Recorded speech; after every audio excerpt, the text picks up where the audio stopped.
Good morning, everyone. Welcome to this forum, Minnesota Legislative Forum, that's being provided to you by the League of Women Voters of the Red River Valley. My name is Frank Kratke, and I will be the moderator for this forum. I'm a member of the League, and I'm also a resident of here in Moorhead. Before we get started, I'd like to thank the Minnesota State Community and Technical College for providing these wonderful facilities to us this morning. And I'd also like to mention to you that this forum is being streamed live and is also going to be broadcast on Moorhead Cable Channel 12 by the Moorhead Community Access Group. And you can refer to the MCAM website for the times that it will be broadcast for if your friends and neighbors want to see it again. First of all, I'd like to introduce and thank our legislative panel this morning that's with us, Senator Ken Eakin, Representative Ben Lean, and Representative Paul Marquardt. We thank them very much for making their time available to us. And we will follow this format this morning. We will have opening comments by each of our representatives and senator. And following that, we would accept questions from you, the audience and participants, to be asked, and at which time each of our representatives will be able to answer with a 2-minute answer. And then at the end, we'll have a little small short wrap-up of comments that they would like to make to us, also of 2 minutes each. So without further ado, I would like to have our panel start by introducing themselves again, and everybody knows you, of course, but some words of comment from this legislative session. So shall we start with you, Senator? Sure. Okay. Well, thank you, and thank you for showing up today. It's a great crowd, and I'm glad to see the level of interest and engagement in the process. We're at a very critical stage in the process right now. We are in the process of putting together the 2-year budget. And we have the finance committees are starting to meet around the clock now. I serve on the Health and Human Services Finance Committee as well as on the Higher Education Finance Committee. And so we're meeting day and night trying to put together that 2-year budget. We've been given targets, and what that means is that the leadership has given each of the finance committees so much money to work with. And we have to decide how that money is going to be appropriated. And the budget targets, look pretty good in the area of education. And as I said, I serve on higher education. A significant amount of reinvestment in higher education, which is so vitally important to the people of our state and the people of this district in particular. I'm looking forward to that process. One area that I serve on the Higher Education Finance, or the Health and Human Services Finance Committee as well.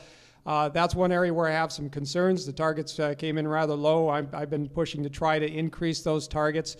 Health and Human Services is one area that's really taken some hits over the last several years. It's been the one area that's been cut the deepest. And I've told this story about, I saw a program once on the Dust Bowl, and there was a person that told a joke. It was a story about a farmer who got lost in one of these dust bowls during during one of those dust storms. And he was trying to find his way, and all he could see was a fence line. And it was just the very top part of the fence. It was a barbed wire fence, and the top wire was just barely above the dirt. The dirt had piled up that high. And so he was following this fence line, and eventually oh, did I run out of time? So I can't tell the rest of the story. So I think that was the cowbell or something that was. Yeah, tell the rest? Okay, I'll tell the rest. But anyway, that barbed wire, the barbed wire disappears underneath the dirt. So you realize the dirt is higher than the fence line, but he sees a cowboy hat off in the distance. So he walks over and he picks up the cowboy hat, and here there was a cowboy under there, up to his head in dirt. And he looks down at the cowboy and he says, "Could you use some help?" And the cowboy said, "No, I'm okay, but the horse I'm riding could use some help." And the reason I tell that story is that's Health and Human Services. They have been buried under cuts over the last 10 years that is very severe, and really need some help. And that Health and Human Services budget goes towards our nursing homes, long-term care for seniors and people with disabilities. We really need to do something in that area. So thank you. Thanks for letting me tell this story. Okay, thank you. Representative Ben Lean. Thank you, Frank, for moderating today, and I'd also like to thank the League and M-State for hosting us today, and everybody for getting up early on a Saturday and coming out to hear us and have this discussion with us. It's much appreciated. I've been working pretty steadily this session on some border city bills. We have a couple to make an appropriation for an existing program and try to improve on it as we can. And for a second border city program that has to deal more specifically with tax credits for businesses, really trying to improve on that, making it more competitive with North Dakota, trying to index it. And I had a hearing in the House Tax Committee on Thursday for that bill, and it had a pretty good response, so I'm feeling pretty positive about that. I'm also carrying a pretty big bill this year. It's for the reformulation of the local government aid program. And this bill has overwhelming support from different city groups across the state. All these groups were very involved with writing the bill and the formulation process, so that seems to have some real traction, some real good response. And as Senator Eakin said, Health and Human Services is certainly a major concern a lot of folks are having also in the House. And I spoke with Representative Tom Huntley this week. He's the chair of Health and Human Service Finance Committee in the House, and he had said, at least in his bill, he's going to try to still put in an appropriation increase for the long-term care for the nursing home facilities. So that was something very positive to hear on that matter. And yeah, I appreciate you all for coming out today. Thank you. And Representative Paul Marquardt. Well, thank you so much, and good morning, everyone. Thank you to the sponsors for hosting this, for everyone for coming out. As Senator Eakin and Representative Lean has mentioned, we are in a crucial portion right now of the budget. It's actually the fun part of the year, and this is the time when we actually start rolling out the budget bills that really indicate what our priorities are as the majority parties right now. I mean, that's part of the process.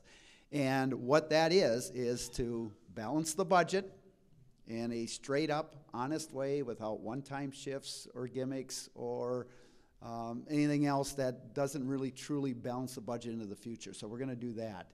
And then what's really exciting is significant investment in property tax relief and education, and we're going to make sure that we take care of our most vulnerable citizens. But this week, the property tax relief bill came out, and there's going to be about $250 million of property tax relief.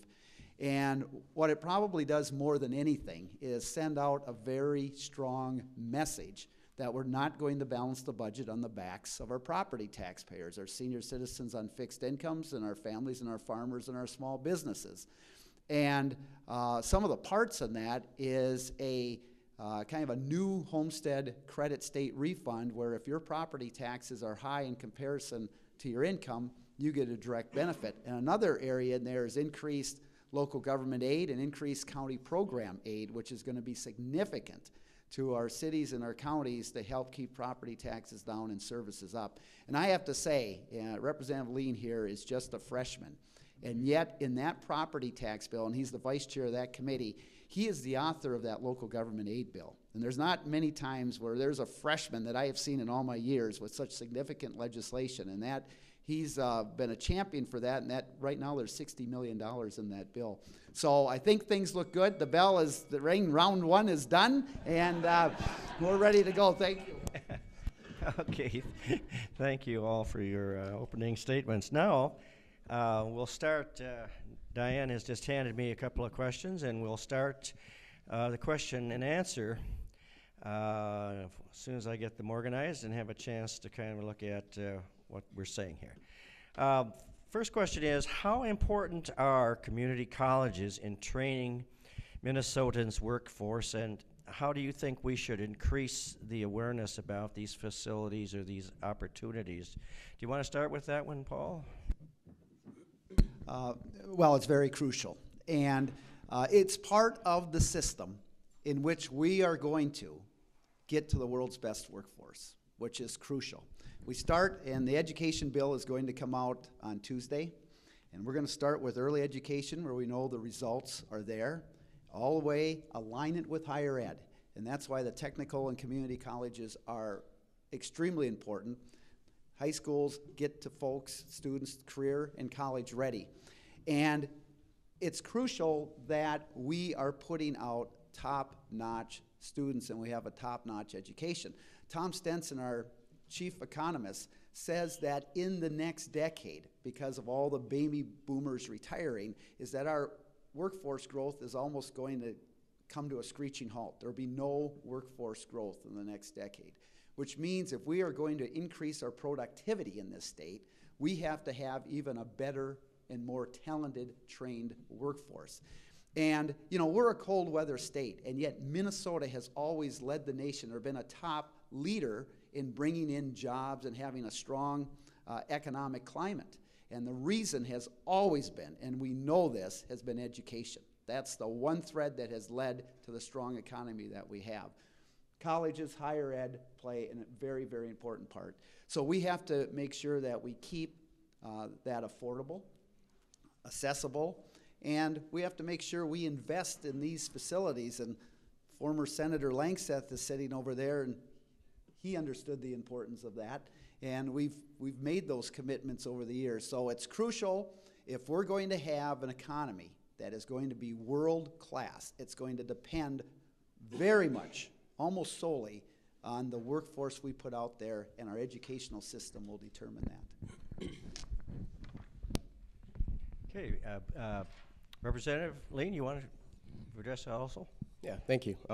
No, I absolutely agree that community colleges and the tech schools are a very instrumental piece of the puzzle when it comes to education. And something I really appreciate in the E12 bill is more focus at an earlier age on getting kids not just ready for college, but ready for the workforce.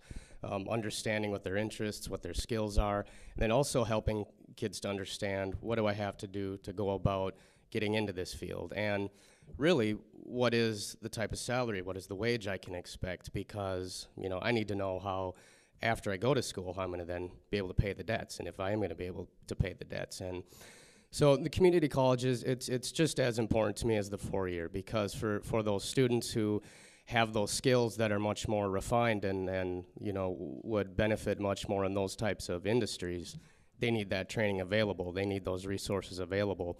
And I do have a bill, a bonding bill, to appropriate $5.6 million for the or for improvements to the diesel mechanic program here on campus. So that's something I'm really working on, and you know, something I really do value. Senator Aiken? Thank you. And yeah, and I'm also carrying that bill over in the Senate side, the bonding bill for M-State here. And I believe that the community college are a very essential part of our higher education system, as Representative Lean said, just as important as the four-year institutions. And I know firsthand, my wife was a graduate from here at M-State, and Moorhead I've taught over at M-State and Detroit Lakes. Education, as Representative Marquardt said, it's the key component to establishing a high quality of life here in Minnesota. And without it, we will not have that high quality of life that we've come to enjoy. And unfortunately, there's been a great deal of disinvestment in our higher education system generally. And I think, unfortunately, there's been kind of a push, you know, more towards trying to get everybody to go to, and I shouldn't say everybody, but there's more of a push for the four-year colleges, which is vitally important, but there's a very important role that our two-year institutions play, and we need to have a diverse system that makes sure that everybody's being educated to their full potential in order to ensure that we have the best workforce in the nation. And we've been known for that in this state. We want to continue to be on the leading edge of higher education and education generally. We need to work to make sure that our education system is a seamless system, all the way from early childhood all the way through higher education. And we've been working hard at that to make sure that those transitions are as seamless as possible and are as smooth as possible for students. Representative Lean mentioned the importance of making sure that students are given the right guidance so that when they're going from high school into higher education, they're going into areas that they're interested in, that they're going to excel in, and that there's jobs for. That's vitally important as well. And I'm also carrying a bill for an internship program that would incentivize businesses by providing a tax credit for them to take on interns from the colleges, both 2-year and 4-year, in the hopes that that will eventually lead to full-time employment for those students and will keep those students here. That's one of the problems we've experienced in this area, is a loss of our young people. And so we want to make sure that our young people are being provided with good jobs in this area, and if we can incentivize these businesses to take on these internships, I think it could lead to a lot more employment of our young people here. I'm just going to throw in a follow-up question here, since I'm involved in education myself and see some of the numbers that students are dealing with as far as finances to get into education. I guess just a short follow-up by each of you as to what you think the legislature, our legislature, can do to make any form of higher education more accessible financially. Is there something that that we're doing that can either to control these costs, because they just seem to be running wild right now as to compared to when we were going through school? You want to comment, anyone, on that? Sure. And should I just start off again? And as far as the 2-year institutions, you know, there used to be a time when they were free to go to, and they were actually under the jurisdiction of the K-12 system. And now that's quite a dramatic change, and that wasn't all that long ago when you think about it. And college tuition has generally increased very substantially in the last 10 years. You go back a little over a decade ago, the cost of a college education, about 2/3 of it was borne by the state of educating at our public universities and colleges, and 1/3 was borne by the student and their families. That now has completely flipped. Now the students are actually picking up 2/3 of the cost, and the state's only picking up 1/3. I've even asked the question, at what point do you stop calling it a public institution, because it's being privately financed now, basically with public subsidies. And we need to get back to a system where the state is not abdicating its responsibilities. It is a state investment, a good for the public that we're investing in when we put money into higher education. And so the budget that the governor has come out with and the budget that we have in the Senate is basically the same. It would call for another $80 million of increased funding for the University of Minnesota, another $80 million for the MnSCU system, another $80 million for the grant program, which goes to all students, regardless of, based on need, regardless of what college they attend. And so I think there's a significant amount of reinvestment being made. It still doesn't get us back to the level that we were before, but it certainly sets us on the road and on the path towards a better, stronger, more affordable, more accessible higher education system, and make sure that we're giving all of our students the opportunity to develop to their fullest potential. So. Well, Senator Eakin talked about the financial side of accessibility. Let me talk about another one, and that's opportunity. If you look at your students of color and students of poverty in this state, their graduation rates are only about 1/2 of white students. So there's a huge loss of opportunity, and it's going to be crucial in this state that we close that achievement gap, because that is going to result in lost economic activity into the future. And the second way in which you can at least decrease costs is making sure that when our students leave high school, they're prepared for college or career. Right now, 40% of the graduates that go on to a MnSCU university have to take remedial classes at expense, cost, and loss of time.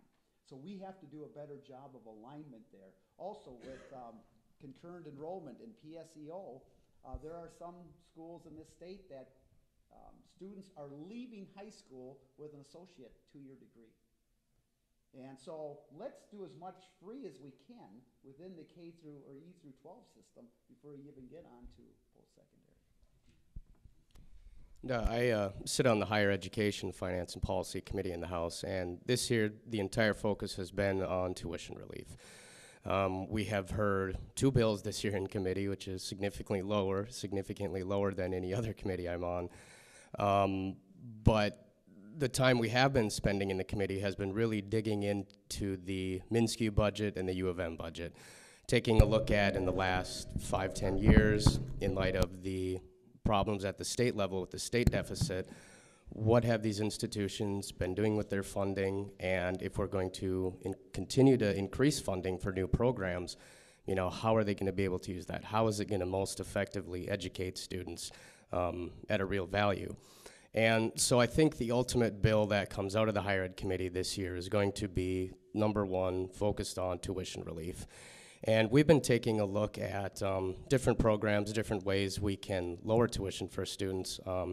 But I think, too, also what's going to come out of the bill is tuition relief for as many students as possible, versus taking a look at pockets of students here, pockets of students there, how can we help them, really taking an overall approach to contain the cost of tuition and make school more affordable and more accessible for students. Thank you. And on this, we seem to be on the same subject here again a little bit. This questioner would like to know how you, whether you support the DREAM Act to allow an undeserved population of young people the opportunity to succeed and build a better future for Minnesota. And I think some of you have spoken to that a little bit. I think, Paul, do you want to lead with that one? DREAM Act? I have not seen that bill. So All right. I really don't know all what's in that bill this year. I'm aware of past efforts, and I'd have to look at it before I'd know. There's some concerns I have. Okay. Anybody else would like to comment? Senator Eakin or Representative Bentley?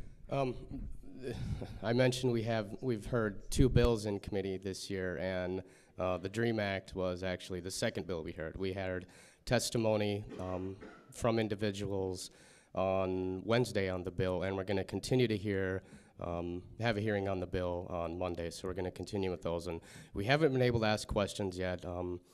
It's a relatively new bill this year in the sense that it was just introduced recently. We're just hearing about it recently, so I too have some concerns about it. I would like to know how it's going to comply with programs on the federal level. I also want to know how it's going to work out with folks getting their citizenship, how some of those things are going to play out. So we're going to have an opportunity on Monday in the committee to have more discussion about that, and I certainly do look forward to that.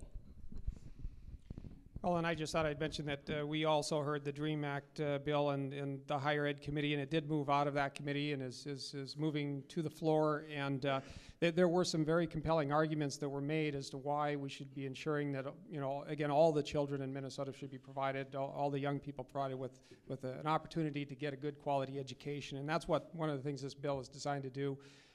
So I do think that it's something that we need to look into, to do something to make sure that these students are again given an opportunity to get a good quality education.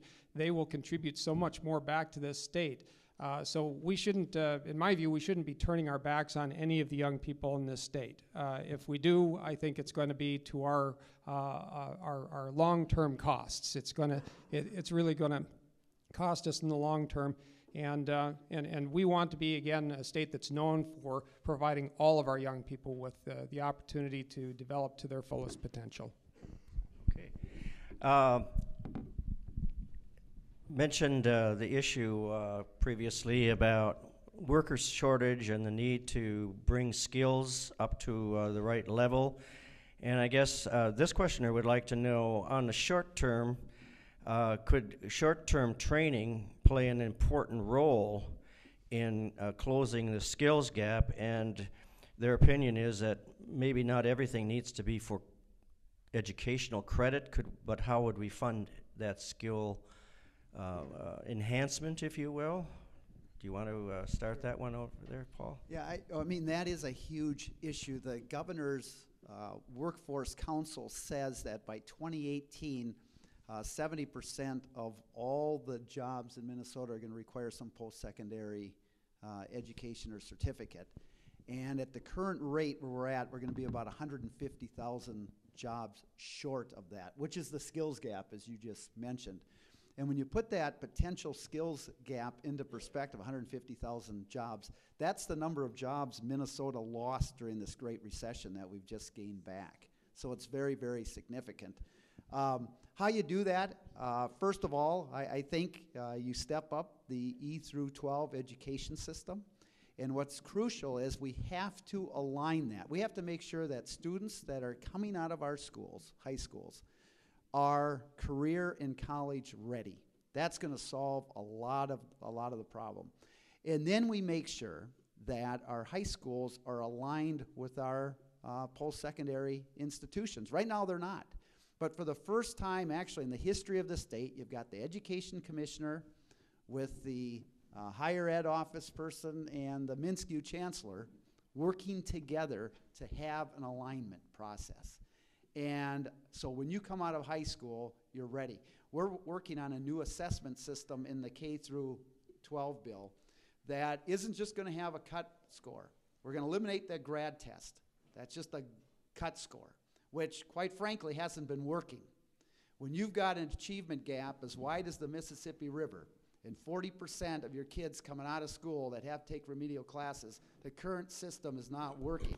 So what we do is have an assessment system that measures kids along the way, and if they slip down, you build them back up, and then you align them. But there isn't this final cutoff score. We're actually doing something that isn't just feel good, but actually is going to work into the future. So I think that's really important that you align, you make sure you do a lot of this in K through 12, and some of the other folks might be able to talk more about training, which is certainly a part. But Okay. Ben? I certainly do think that we do need to have more programs, more training opportunities for folks to move up, to get higher degrees or higher certificates and higher licensure, and as a result, a higher salary. I know the governor made a pretty big commitment to job training and workforce training through his initial budget request. And a part of that was significant dollars for the Minnesota Investment Fund, which would be money for employers to go out excuse me, and to hire new employees. And along with that would come the training and everything with that. Also, I know Representative Mahoney, chair of the Jobs Committee, he has moved his omnibus bill out of the floor, so I'm certainly anxious to look at that and to also see what type of job training programs are in his bill as well. And I already mentioned earlier about the internship bill that I'm carrying, and I think that would go, a long way. It certainly helps out in providing the training as well as providing employment opportunities eventually, and that's the hopes of that bill. It provides a tax credit, again, to businesses that do hire on these interns from the colleges in the area. And it helps the students. It's for the businesses so that it buys down some of the pay that they're providing for that student. So that student can use that pay then for paying down their tuition. So it's a win-win for both in this situation. And that would require some additional investment, of course, but again, it's an investment that's going to pay off in the long run, especially for our area.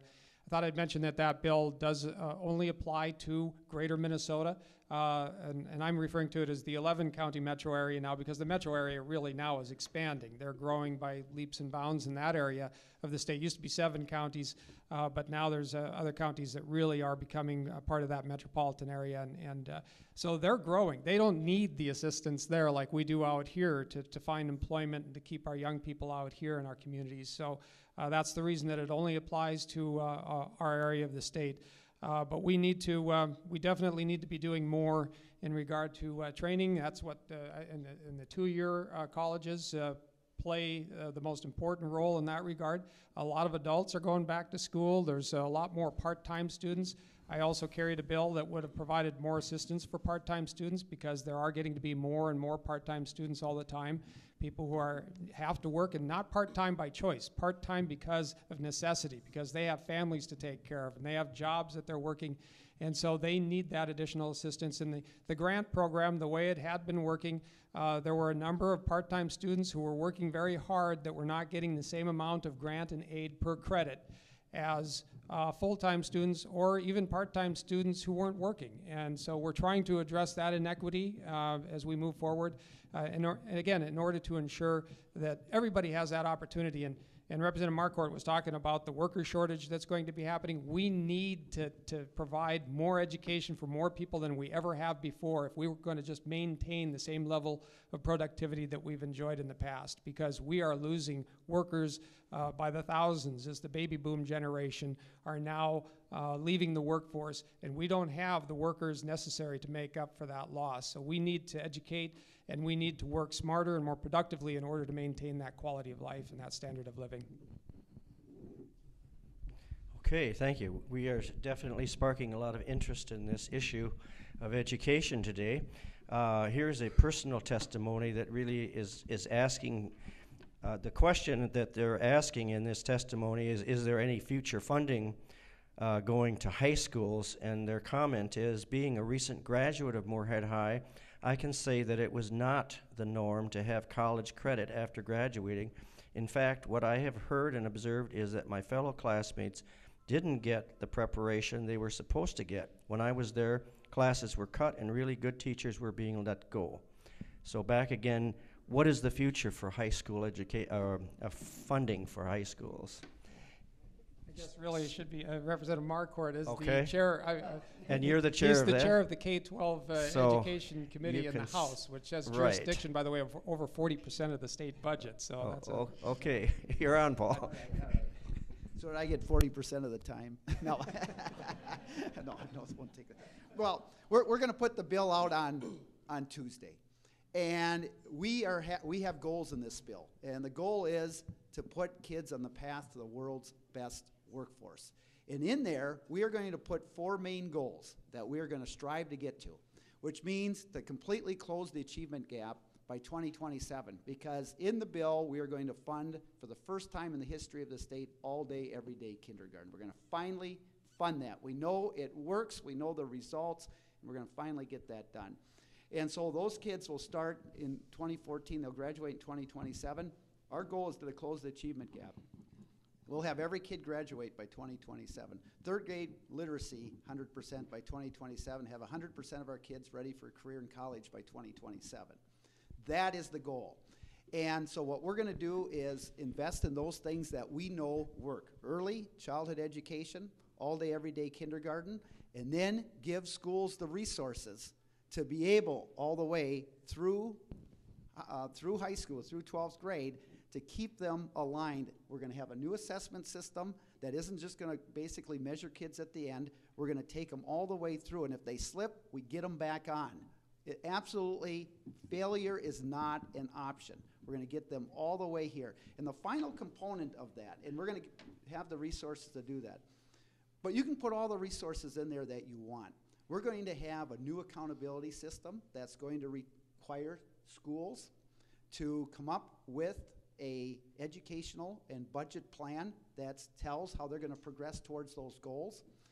We are going to have 9 centers of excellence through the Minnesota Department of Education that's going to work with schools, and if they see schools not making it towards, they're going to step in, coach them, help them through. And ultimately, if they're not making things, the Department of Education has to come in and do some more. So it's not enough just to put money into a system. We're not just plopping money on a formula. We're going to make sure that actually that every single dime that goes into that bill is going to go towards efforts and strategies that have a proven track record of increasing student achievement and closing the achievement gap. So I think that's going to make a huge difference in people's lives, in students' lives, and into the future by closing that achievement gap. The senator got a story. Can I give one really compelling statistic here? And he also had one table where he and Senator Lee and I had to share 2 tables. And when he came here earlier today, he said the champagne tasted so good. We just have water in our glasses. But anyway, let me give you one stat. There was a Stanford University professor, and this now has been replicated by a Federal Reserve Bank economist, Rob Grunwald in Minnesota, who said if we had closed the achievement gap back 15 years ago, this is the United States, that we would have an increased productivity of our GDP of $1.3 trillion in this nation. And to put that in perspective, the Great Recession was a loss of $1 trillion. So the achievement gap, lost productivity, is actually like us having a recession on our back. And Rob Grunwald transferred that to Minnesota to about a 2.8% loss in GDP. That's $8 billion a year. Now, GDP, I think, is total like goods and services. That would be like building 8 new Viking stadiums every year. That's what the achievement gap is costing us in the state of Minnesota. So we've got to get there. So thank you for your patience. That's it for education for me then. Yeah, well, and I guess just in response to the question as well, one thing, and Representative Marquardt was talking about the forward-looking nature of the reforms that are being put in place. I think, unfortunately, with the No Child Left Behind Act, or the NCLB mandates, as I like to call them, which are really unfunded mandates because the federal government wasn't funding them, and it is basically just relied very heavily on testing, not on funding. And it tended to be punitive, which means that it was backwards looking. If a school wasn't performing up to the certain standards or mandates, they would then punish that school, which really didn't help that school do better. And I think that carrots work much better than sticks. And in this case, this is forward-looking. It's money being put into schools if they start pursuing more productive, more efficient, more effective ways of educating children. So it's steering the schools in the right direction. And that's the way I think that we really find efficiencies, that we really find the most effective way to achieve our goals. And I think I just wanted to mention, too, as far as the testing, we're not going to test our way to an excellent education system. Testing is a part of it, but I think sometimes we rely too heavily on that, and testing can actually have a detrimental effect if we place too much emphasis on it to where it becomes the end instead of just a means to an end. And I feel sometimes like we've gotten to that point where it's actually become a hindrance, and if you have teachers that are teaching to the test, that's not always the best way to educate our children. We need to make sure that we're listening to teachers and people in the classrooms because they're the experts. I always have problems with the state or the government getting too involved in micromanaging the schools because the people that are writing the laws are not the experts oftentimes on education, and we need to rely on the experts in the classroom to know what works and what doesn't work. And putting more mandates and more testing, that sometimes can, again, have a detrimental effect. So we need to be very careful in how we're progressing. And all day, everyday kindergarten, Paul had already mentioned that. Reaching kids when they're young is vitally important. I always point to what happened in California. In California, they measure their future prison needs based on how many students are reading or are up to speed by 3rd grade. And they believe that when you get beyond that, it gets harder and harder to get students onto the right path. So we need to reach those kids early, and that's why all day, everyday kindergarten, I think, is vitally important as well. I have just a quick, I guess I was just going to speak briefly. I certainly do appreciate the testimony, and it all the more makes me very pleased to see that we have a straightforward budget, and both parties are guilty of the school shifts over the last 10 years, so I'm very pleased to see that we have a straightforward budget and that we're putting significant investment into E12 education. I mean, you heard from Representative Marquardt and Senator Eakin how vitally, crucially important this is, and I can't back that up even more. And I'm also very pleased to see that along with the funding comes new formulas and new ways to measure schools and to measure students, and seeing the elimination of the grad testing and more focus on that SWEET assessment to really track kids, to really understand where kids are going, and to help them along the way when they do fall off a little bit. So very pleased to see those improvements. as a component of this whole discussion and the system and so forth, question I want to know where the legislation on Minnesota State teacher licensing exams is right now. What is the standing on that issue? You mentioned the experts in the classroom, so. Do you want to speak to that, Paul? Yeah, well, right now in the House, the Minnesota Teacher License Exam is that new exam that was put in just a year or so ago that and there really wasn't, we found out, a great reason to put that in. It's kind of a battery of tests. And what happens, for example, it's a college level math test for maybe elementary teachers. And what you have, and you can talk to almost every superintendent, it's really a rural issue, is that you have teachers that are in the classroom but have not passed one or part of this test. And so the state has granted some waivers, and the superintendents and principals are saying these are wonderful teachers, they're connecting and motivating with our kids, but they can't pass this test, which means they won't get the license.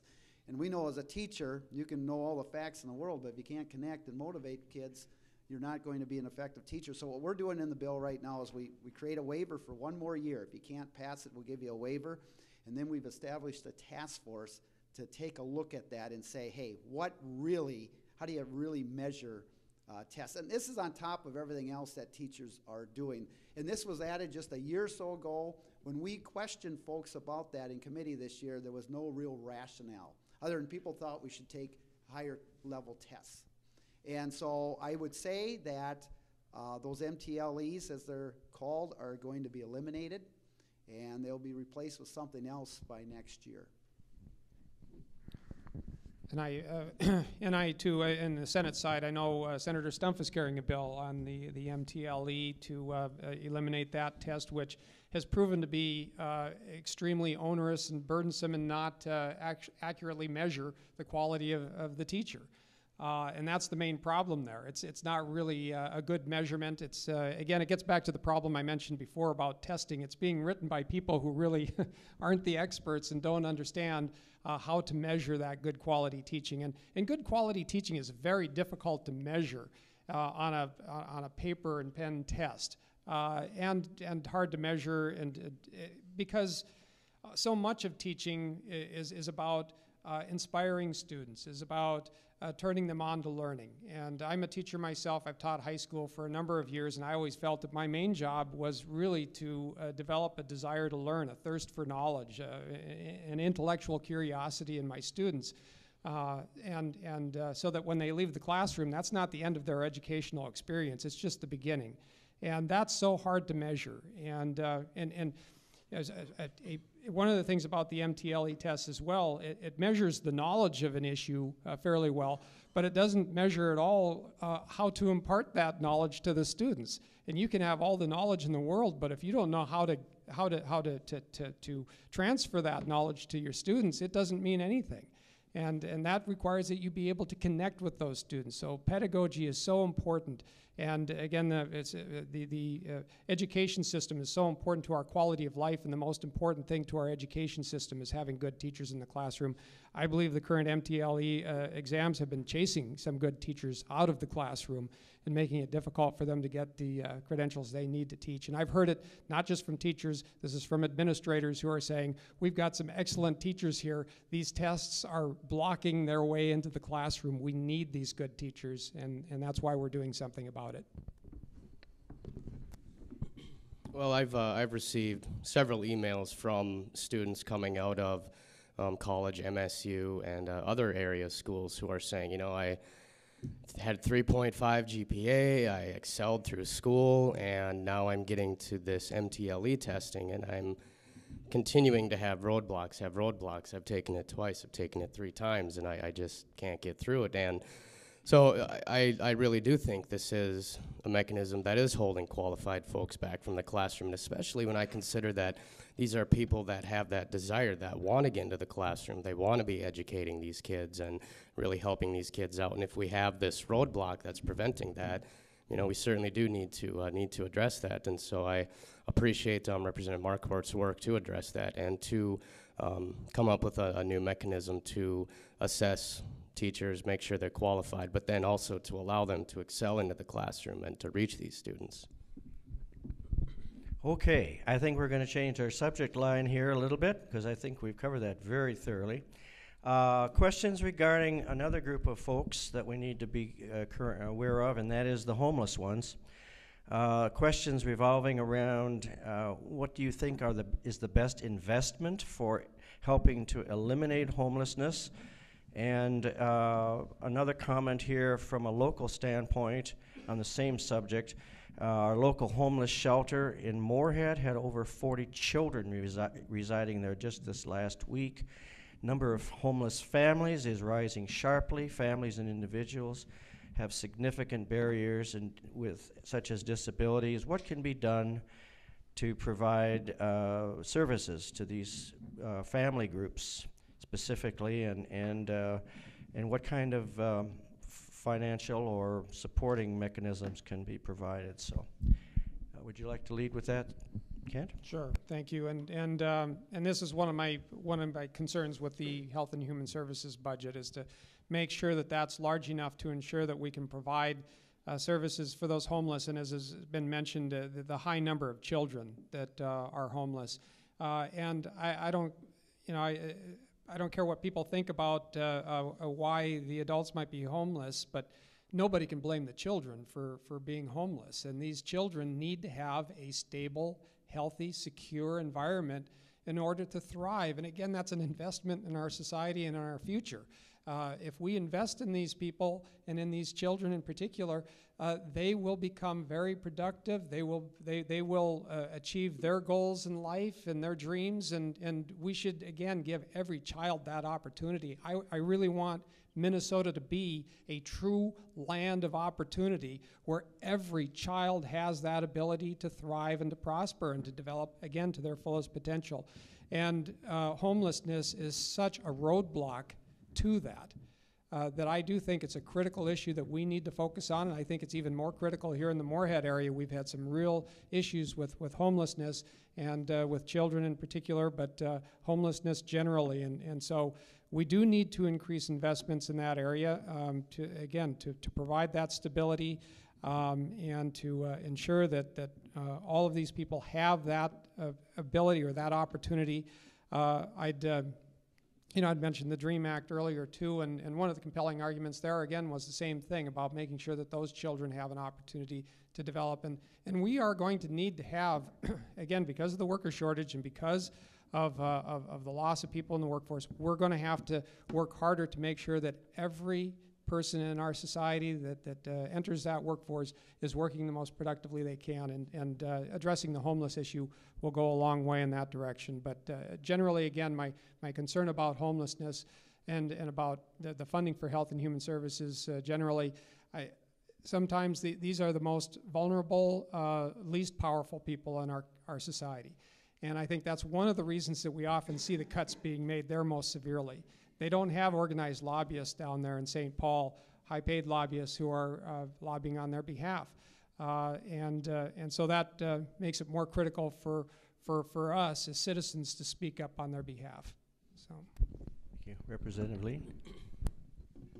I was appointed to the asset development, and financial literacy task force this session. It's the largely the same task force that Representative Lanning sat on, the Ladders Out of Poverty task force. And so, this issue, it really does speak to me. I was at a pre-campaign event out at the Fargo Dome. It was hosted by the Homeless Coalition and some organizations in the area, and just to see firsthand how many families, and to that matter, how many children really are affected by this issue was really, it was really troubling, and it was really kind of eye-opening to then think about, okay, now I'm in a position to do something, and this is something that I really want to focus on. And I think a lot of that does have to go back to education, to make sure that we have these programs and that we have these classrooms that really can identify kids' strengths, identify kids' weakness, and be able to help kids along that track to reach those goals.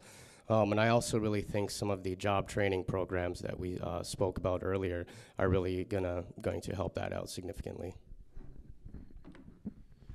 Well, that is a complex issue. I mean, one of the issues is mental health issues, and I think, as Senator Eakin said, when you're cutting health and human services, it hits those areas, and a lot of the homeless have mental health issues. I also think affordable housing certainly has something to do with that.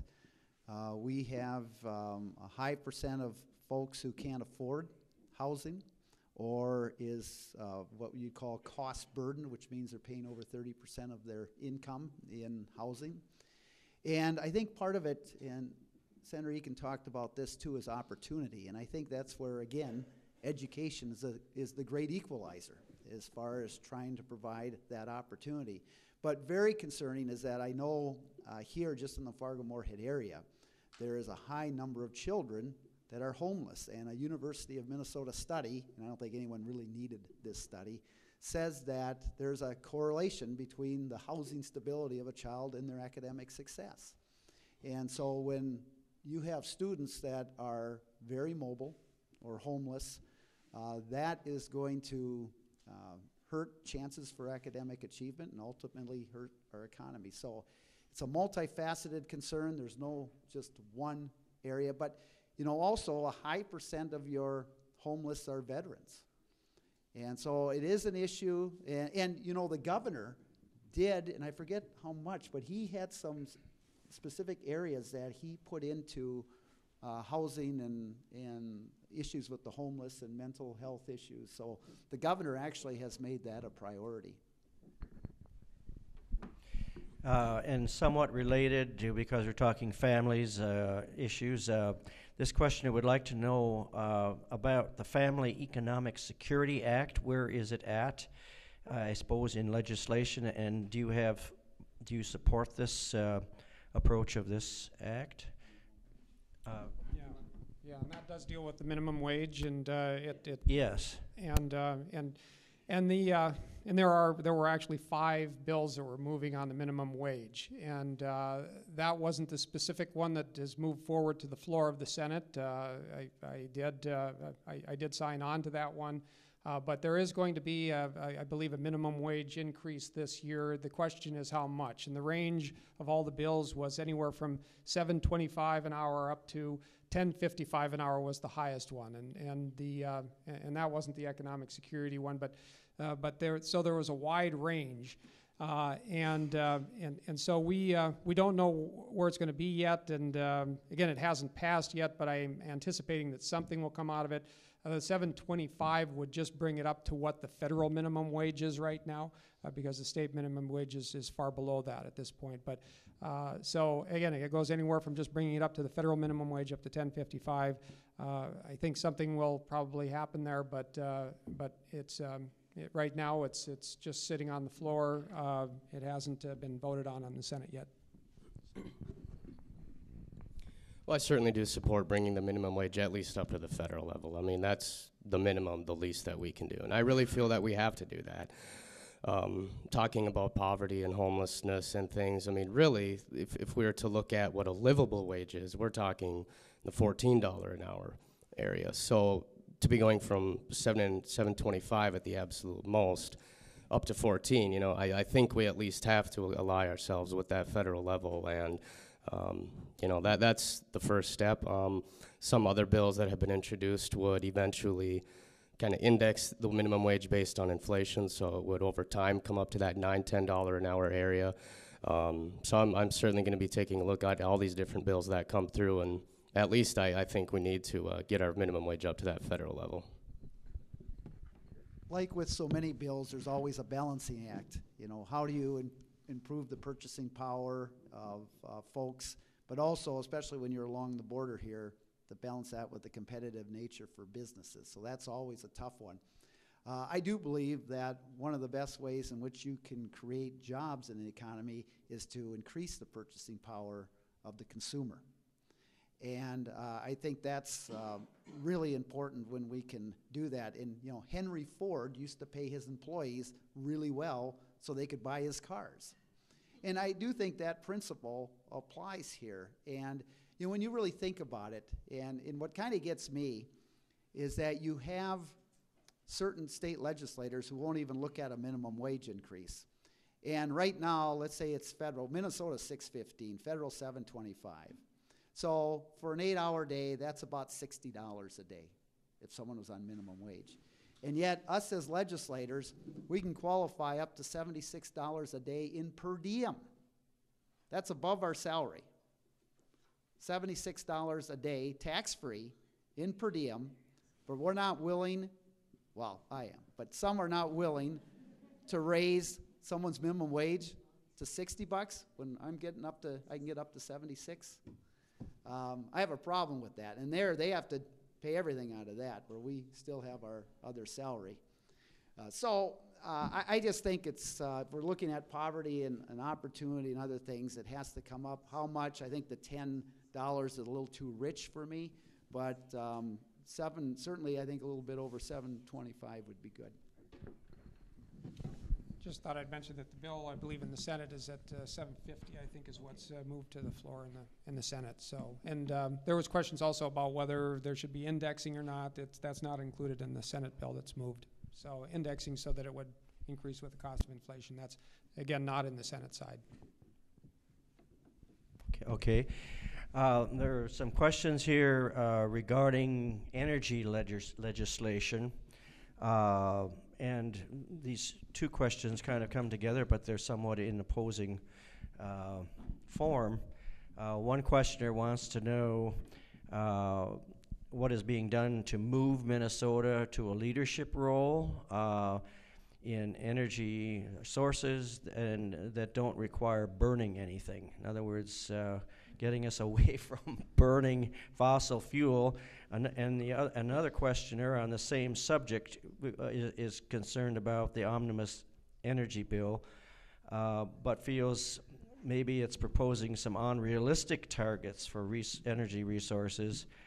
What realistic targets are needed or being spoken about, and can you address energy as it's being talked about right now?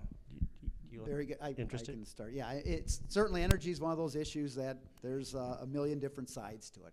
But Minnesota a few years ago, I think, did take quite a lead when it said we're going to do 25% renewables by 2025. Very good goal. And Minnesota has also been a leader already in renewable sources. We were the first state to go and require ethanol. We were the first state to do a 2% biodiesel mandate. You know, we've had wind power and things. So I think Minnesota has been doing an awful lot. And I think what was done, how many years ago was that legislation? 7 years ago. I mean, I think that set some very high goals, and our municipals and our cooperatives and that are working very hard to get there. In my mind, let's do that one first before we pile on more mandates. And one of the new mandates right now is the solar energy one. And quite frankly, I don't know a heck of a lot about that. But I do listen to those people who are providing our energy and trying to keep costs low to our customers. And they're saying right now the solar is not cost effective. It would add a lot of great costs. And that carries a lot of weight with me. So I think in the latest bill on the energy omnibus bill, that part I think was taken out of it, at least for cooperatives. I don't know for municipals, and we've got some experts in the crowd that can. On the House side. Yes, on the House side. And so I guess I would not support the bill right now with the solar mandate in it, just from what I've heard from cooperatives and municipals and those folks. Because I think we've got a pretty high standard right now in place. Okay, other comments? Ben, do you want to go next? Okay. Sure. Thank you. I'm certainly an advocate for renewable energy. I think it's something, I don't really think we have a choice on the matter as far as if. To me, it's just when. And I think we do need to let some of these mandates we already have in place take effect. You know, let's not move the finish line before we get there. Let's see where we're at when we're there, see if we can make adjustments to improve that, see if we need to go back to the drawing board a little bit and bring ourselves up to that level. So I think we need, and as far as the new mandates go, I think we need to slow down a little bit and let some of these programs take effect.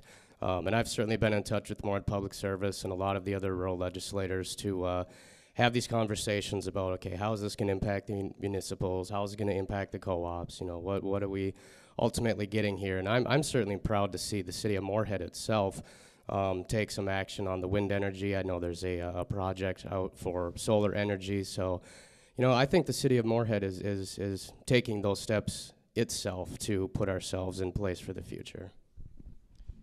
Well, and I have, again, I want to see the renewable energy industry develop here in Minnesota. I think it'd be a great new industry for us to take a lead in, but I do think we have to be very careful when we're dealing with mandates here. And mandates are a very blunt instrument. Sometimes they don't work very effectively. Sometimes they can backfire. And and we do have mandates in place. The Renewable Energy Standard that was already passed, as was stated by Representative Marquardt about, I believe, 7 years ago. And a lot of those in the energy industry have been working diligently and very hard to try to meet up to those standards. And as Representative Lean said, I don't think we should be moving the finish line on them before they've even accomplished those goals. In my view, as far as developing renewable energy here in Minnesota, is that incentives work so much better, and that we should not be relying as heavily on mandates as we do on some kind of incentives, financial incentives that would incent businesses to locate here and to develop that industry.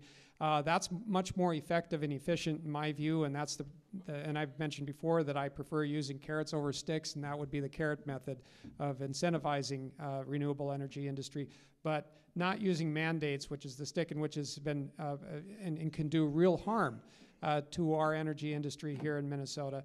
And so, again, I think that we need to be very careful. We need to be thinking about the environment. I know there are many of my colleagues in the legislature who are very, very focused in on the environmental issues, and that's good. We all want to have a good, clean environment here in Minnesota. That's an important component to our quality of life here, but we also need to have a strong, thriving economy as well. And so we need to look at both sides of that when we're moving forward. And I think sometimes there are folks that lose sight of that and may not take a comprehensive view. And if you do something, put in mandates in place. And what I've been hearing too on the solar side, I think solar power is great.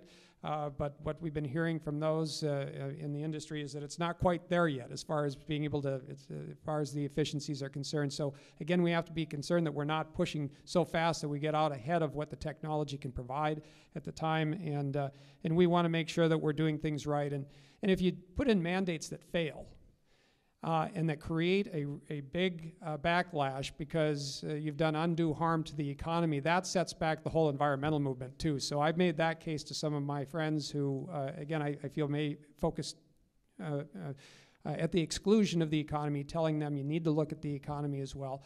You can't look at these issues in isolation. And so we need practical, common sense solutions that I think incentivize new industries to locate here and develop here, but not doing things that will, again, harm our industry and harm our economy. And I think in the end that will harm our environment as well.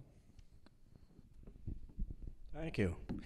Okay, we're going to move towards some questions regarding commerce and business, and specifically taxes on commerce and business. The questioners are concerned that, especially in our community here, we have mostly smaller family-owned businesses employing our citizens and supporting our communities. And as home ownership gets property tax relief, this writer feels that some commercial property taxes might be rising, and how can we provide some relief? Again, in concern for the economy of the state. And a secondary question to be asked in that regard was, how will tax increases on the business sector help or assist in expanding the workforce? So it's kind of an interrelated issue there. And who would like to start? Senator? Sure. And I'll start off, and property taxes has become the most burdensome of the taxes for our businesses, and in this area of the state in particular, because they have gone up so much higher and faster in this area than anywhere else. So it is an issue that needs to be addressed, and one of the ways you address that is by generating the revenue we need for our services more at the state level rather than the local, because it's the locals that are raising their funds through property taxes. Of course, with the commercial property tax, we have the statewide commercial property tax, which I think also should be addressed, because I feel that it is a regressive tax. It tends to hit the lower and middle income people and smaller businesses the hardest, and that's one of the reasons that I really feel that we need to address this issue, and through more property tax relief offered at the state level. And there's a variety of ways that can be accomplished. One thing that's being done specifically for the Moorhead and the Dilworth area is we do have a disparities reduction credit, which we're going to be working on. I'm actually going to have a hearing on that in the tax committee on Monday.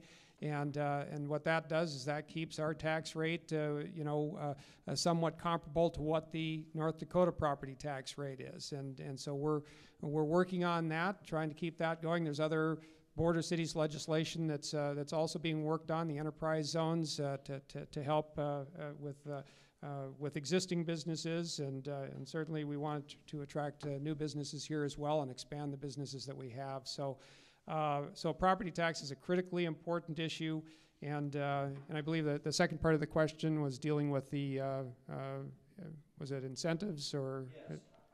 How would tax increases either help or assist in expanding the workforce, I guess is the question. Sure, and of course taxes are used for funding our education system, which is vitally important to creating a very productive workforce, and that's one of the reasons we've attracted a lot of businesses to Minnesota, is they do see the quality of our workforce, and so we need to continue workforce development through investment in our education system.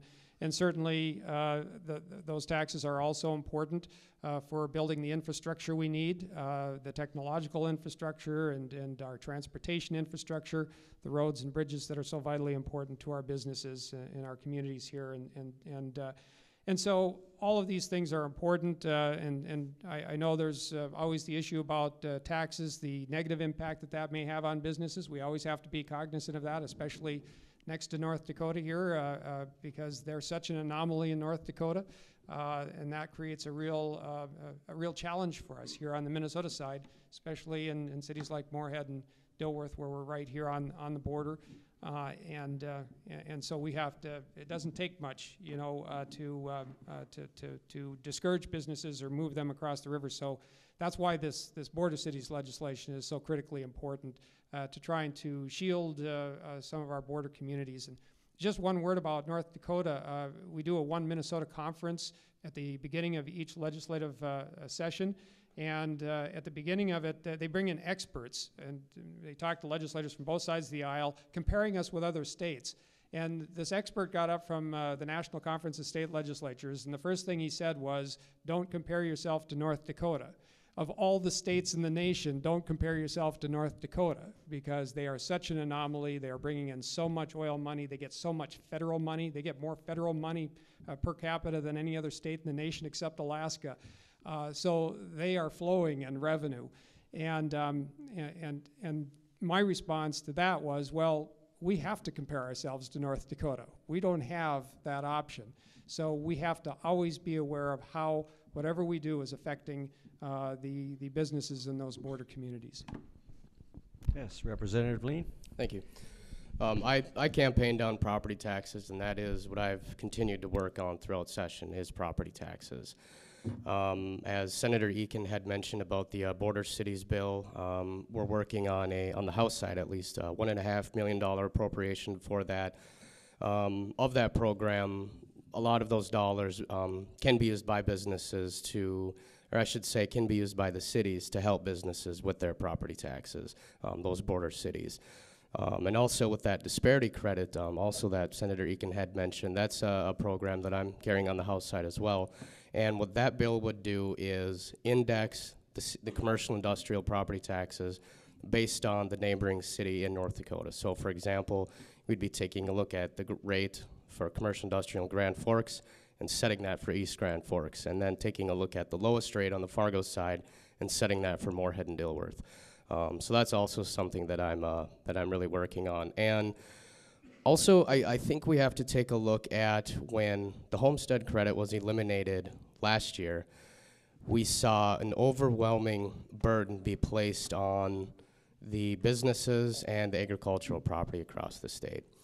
And so with this new local government aid bill, what that's going to do is allow cities to better be able to meet their need.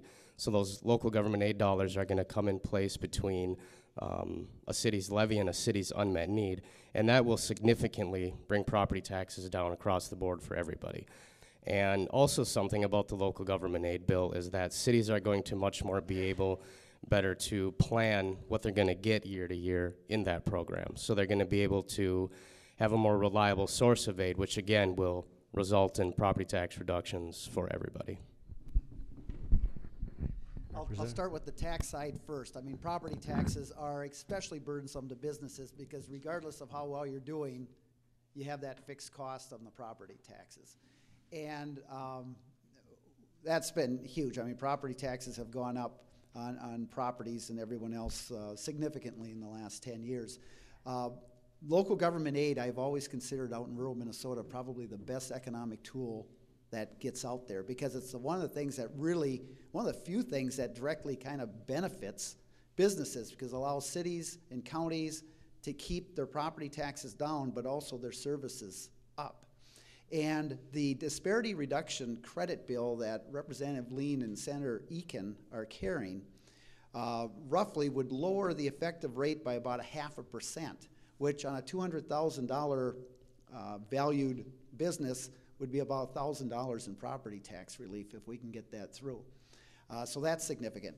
On the spending side, to invest in education does cost money. And right now, probably a sure thing is what the governor has right now, which is a fourth-tier income tax, which is a 2% tax on those who make over $250,000. That's probably going to be in the works. The governor has already taken off the table a $2.1 billion business-to-business tax, which folks around the state got to him very clearly, as did legislators. And to the governor's credit, he said, okay, I'm going to take that off the table. But he campaigned on the fourth tier, and that one, I think, is going to stay. So what are we going to get with that? Extra $2 on every $100 for those who make over $250,000. I am telling you that the goal of the education plan we're putting out is to get the world's best workforce by 2027. And if we do that, the economists have said that our unemployment rate would be 2% lower than it is now. That's 60,000 more jobs than we otherwise would have. The economist from the Federal Reserve Bank in Minneapolis says our GDP would be 2.8% higher than it is right now, $8 billion of increased growth. So when you look at what Senator Eakin said, we're not going to compete with North Dakota on tax rates. Let's forget it. We're not going to do that. But where I will compete with any state in this union is the quality of life we offer here in Minnesota in terms of education and helping our most vulnerable, infrastructure, which helps our economy and helps businesses into the future. And that's where that extra $2 on the 100 will go. And I think it is money well spent that will help us many times over than what that $2 is going to cost. Thank you. And just a quick follow-up. Do you think local government aid is going to come back to what we had before? Is that something that's going to happen?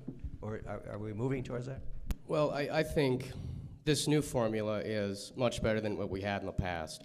For one, it has a built-in inflator measure so that the program will keep up with the cost that local governments have to pay to provide services for folks. And it's also going to keep up with the rate of growth for communities.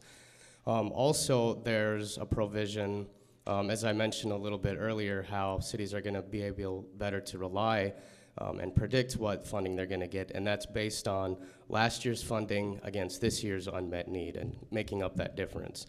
So I think those two provisions alone will really help to avoid a lot of the unallotments and a lot of the cuts that we've seen over the last 10 years in this program, and really help that program be able to keep up with the rate of growth of communities. And if I could just follow up, as far as the LGA, I think it's important to note why local government aid was brought into being is to make sure that communities in greater Minnesota, for instance, where we don't have as significant of a property tax base, that we have the resources to offer good quality services at an affordable price, so that it doesn't matter where you live. And we are, after all, part of one state. We're not second-class citizens out here in rural Minnesota. We deserve to have the same, or at least decent quality services. We'll never have the same, because if you look at the metropolitan area, the level and the amount of services that they have far exceeds what we have out in the rural areas. But we should have basic, good quality services at an affordable price out here. That's the reason this statewide funding system was put into place, and we are the beneficiaries of it in Greater Minnesota. We receive far more back than we put into the state. That's one of the reasons that I would advocate more for raising the revenue at the state level through state taxes rather than the property tax, because the state taxes and the state funding is a much better deal for us. Again, we get back much more than we put in. And as far as property taxes, what we've seen is a cutback in that statewide funding system, shoving more and more of the burdens of funding our basic services onto the local units. It's why we see our property taxes going up higher and faster than anywhere else. This last year, we saw our property taxes on homes in Greater Minnesota go up 8 times faster than they did in the metro area. That's one of the reasons that we're trying to reverse that, bring back greater property tax relief for our area, a more equitable system that enables us to provide good quality services, again, at an affordable price. And most of the money that goes through the state, I think it's important to note too, the vast majority of it is pass-through dollars. Very little actually goes towards running the state. Most of that money is coming back into our roads and bridges, into our hospitals and schools, our nursing homes, our colleges and universities, and I don't know what the percent is. Do you know, Paul, the exact, as far as what actually goes to the state and what goes to out to others? But it's significant. It's a huge amount, and a lot of people don't realize that. Very little of that money that goes to St. Paul actually stays in St. Paul. That's going out, and more of it's coming out here than staying down there. It's going to take a while to get to where we were with local government aid. Back in 2003, the certified amount was $587 million. Starting this year, we're down to $426 million. So, I mean, that's just to get back there. But I'll tell you what, again, and I've been a big proponent of local government aid, and even with a deficit, what Representative Lean has done here is not only been able to get $60 million of local government aid into his bill and into the property tax division report, but he was able, we have a whole new formula this year, and he was able and worked on a group that brought all of these city groups, you know, Minneapolis, St. Paul, the rural, the suburbs, whatever, together to come together on a common formula, which no one in St. Paul thought we could do. And he led that charge. And then the third thing that he's got in his local government aid bill that's in the property tax bill is an inflation, as he mentioned, which means even though we're at 486 right now in the House bill, we will be gaining 10 or 12 or $15 million a year, which is unbelievably if we can keep that in there. But so, I mean, what Representative Lean has done with that bill, I know that doesn't really get out there to folks, but for us insiders down in St. Paul, it's been amazing. And if we can continue to get that in there, it's going to have a huge benefit to our communities and around this area. Thank you. Well, moving to a much larger national issue, if you will, that's all the way from the Supreme Court down to the state legislatures, is the issue of the freedom to marry who you would like to marry. And so the questioners want to know what your views, Representative and Senators, are, and what do you think is the timeline when Minnesota might be ready to grant equal rights to all couples in the state? Well, that certainly is a very emotional issue, and we're hearing a lot about that issue. First of all, what we have to do before we talk about any votes on gay marriage is get this budget done. That is the #1 priority. Balance the budget. Make sure we have investments, property tax relief, education for our most vulnerable. That's #1. Whether or not a vote will come up this year, I don't know. Here's where I stand. Back 2 years ago, I voted against placing the one man, one woman into the Constitution. I voted against that. And the reason I voted against that is because I thought it was huge, big government intrusion into our personal lives and liberties, and I couldn't support that. I do think gay marriage is a separate issue. And I haven't decided how I'm going to vote on that one. Like I said, quite frankly, I'm more focused on putting the education bill out here on Tuesday. But you know, I don't know. I think that's a tough decision for a lot of legislators. I'm wrestling with that. And I do think probably we will end up taking a vote yet this year. But we've got to get the budget done first. And It's a huge issue. Supreme Court is dealing, they'll be coming out with a decision probably by about June, late June, which may or may not impact what we would do in Minnesota. Okay, Senator? Yeah, and I too, think we need to focus on getting the budget done first. I do believe that there'll be time once the budget bills are off the floor, and we have the budget bills they're going to be out of committee by April 19th. So just a couple more weeks, and we'll be done with all the major budget bills. But that's job number one, and that's the basic job that we need to get done. As far as the issue itself, that's one of the reasons there was a vote that took place on the Senate floor that I think there was some misunderstanding about the meaning of the vote. There was a motion that was made to adopt a committee report for the gay marriage bill, and I did oppose bringing it to the floor or adopting it. That just simply would have kept it in committee. And I believe that all of those bills should stay in committee until after we get the budget bills off the floor of the House and the Senate and into conference committee. Then we can pick up with those bills. I feel the same way about the gun bills that are coming forward. And by the way, they've made a decision that they're not even going to try to bring those to the floor now. They're just going to, and they're going to keep those bills. The gay marriage equality, the Freedom to Marry bill, is sitting on the floor of the Senate right now. The motion to adopt did pass, but I believe the leadership has decided that we're going to wait until we get the budget bill done before we move forward on any other bills, because that's the basic job we need to complete. And as I said earlier, those finance committees are meeting around the clock now. We're meeting into the evenings until 8, 9, 10 o'clock at night, in some cases even later yet. And it's going to get later as we go into the final couple weeks here of finalizing these budget bills. So our focus is really on those issues at this point. I do think it's important to note that I do believe that we should not be denying rights and benefits to those same-sex couples in our society and in our communities. I have not yet taken a position on the Freedom to Marry bill itself. But I do believe that we need to, at the very least, be ensuring that the same rights and privileges and benefits that are accorded to married couples are also provided for the same-sex couples. So, and I did oppose the constitutional amendment last year that passed in the legislature, passed out and onto the ballot. Actually, it was 2 years ago that they passed it. They were doing that during the budget debate, and I think it's important to note that the leadership of the last legislature didn't get a budget done in time, and we ended up with a state shutdown. And I do think that we need to focus on making sure we get our basic job done first. But I did oppose putting that constitutional amendment on the ballot. I didn't feel that that was appropriate. I didn't feel that was right. So I did oppose that amendment. Well, I certainly would like to say I do appreciate leadership on the House and Senate saying, we got here campaigning on property taxes, education, getting the budget under control, and that's what we, at least on the House side, I can't exactly speak for the Senate, but that's what we've been focusing on throughout the session, and I really commend leadership. I know a lot of folks, when DFL got total control, a lot of folks were saying, okay, this is our time to go out there and do some really big things on gay marriage and on guns and some of these more social issues. And I think it really did take leadership to say, that's not what we campaigned on. What we campaigned on was getting the state budget under control, getting some of these property tax, these education issues under control. And, I really commend leadership for keeping the focus on that ball.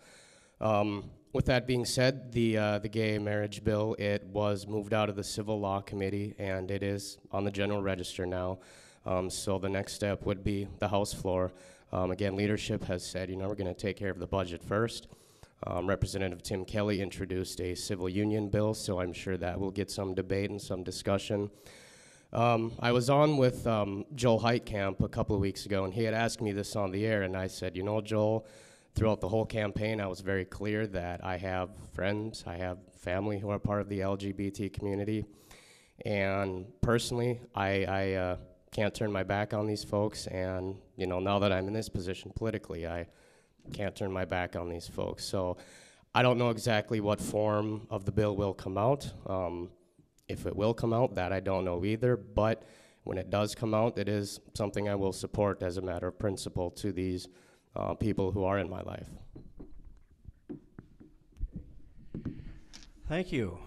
We've come around about an hour and a half now, and I think probably we need to wind things up. We certainly thank you, our senator and representatives, for your time with us, and for you, the audience, for your very thoughtful questions, and for your attendance here on this kind of dreary day. Spring is coming, I think, but let's all keep hoping. So I think we'll wind things up now with just a couple of minutes from each of our panel to mention their closing arguments here, closing comments. Would you like to start over? Ben, would you like to start this time? Sure. Thank you again for moderating today, Frank, and thank all of you for coming out. As we race to the finish line here, the final 6 or 7 weeks, it's going to be some real marathon floor debates. I know in the next couple of weeks we're going to be taking a look at all the omnibus bills that have been passed out of committee and having final floor debates on those. We have moved the property tax division report out of that division onto the full tax committee. The Judiciary Committee, I anticipate, will be taking a vote on that final omnibus bill Wednesday. I think Chair Pawlowski would continue to have hearings on the House Higher Ed Committee until probably October. So we do have to meet a deadline there. I anticipate we'll be taking that right up to the deadline. Like I say, we've been really digging in deep, very detailed on the MnSCU, on the University of Minnesota budgets, and along with that I anticipate will come significant tuition relief for students. So we're going to be kind of grinding it out here with some real long floor sessions coming up, and I certainly appreciate all the comments and questions I've been getting from folks, and please continue to let me know how people feel on certain issues as they come up. Representative Marquardt, you want to follow? Yes, well, thank you again, Frank, and thank you all for coming out. And, I really enjoy being a legislator and representing folks. And I first got involved in all this was to help people. And I say that because there are so many issues that you just heard here today that there is no black and white, even though there's a lot of emails I get that it's black and white, but it's not black and white. And you have to weigh things against one another. And I know I'm not unlike any of the other 200 legislators, Republicans or Democrats alike, who are trying to do best for their constituents and how they think they will help their constituents the best. And ultimately, that's what we have to decide. But what's really important is that I'm always on my email. I'm around. We welcome your comments. We still have 6 weeks to go. And there is nothing more valuable than a personal comment from someone back home. That's worth all of the lobbyists that stop by your door and everything else, when you can get a personal note or a comment from someone on how something that's happening is impacting that person. Because we deal with these spreadsheets and we've got numbers and bills with words on it, but we don't have faces and we don't have emotions and we don't have people on there that we know those bills are impacting.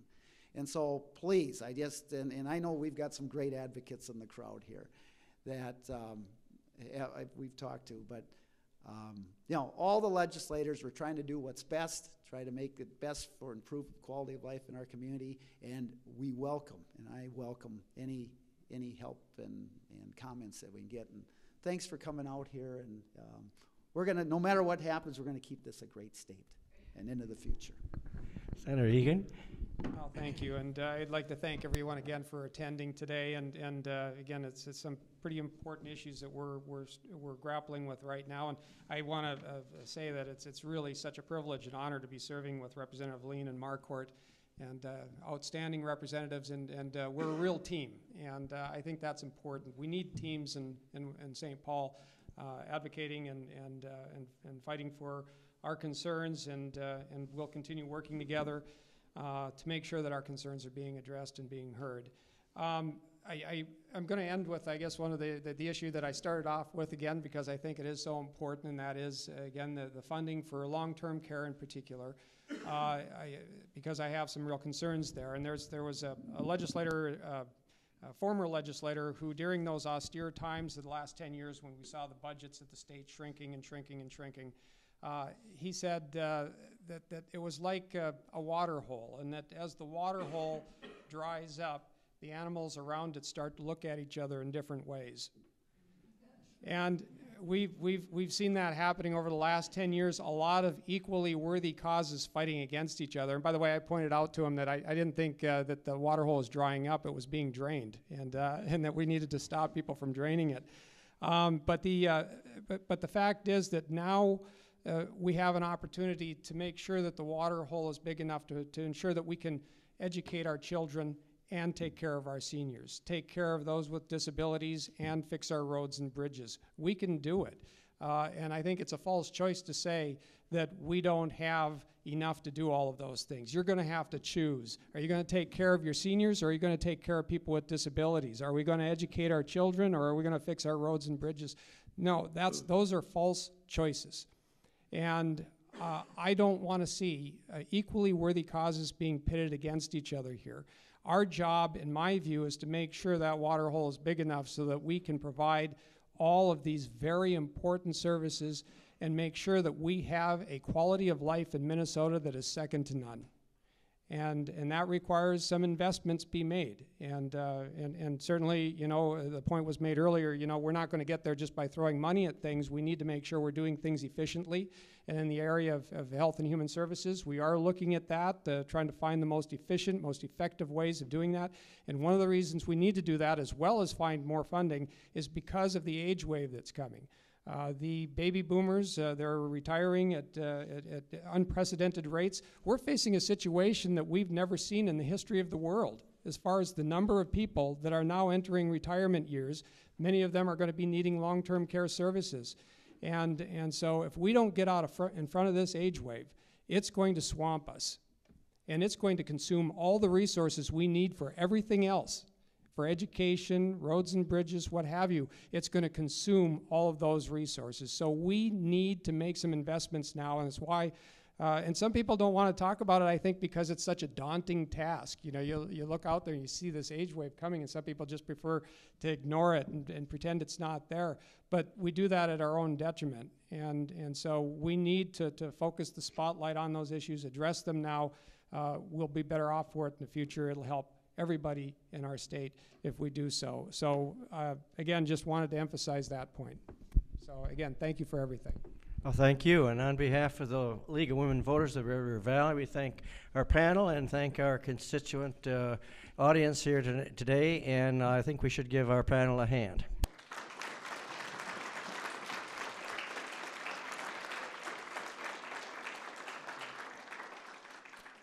Thank you for coming.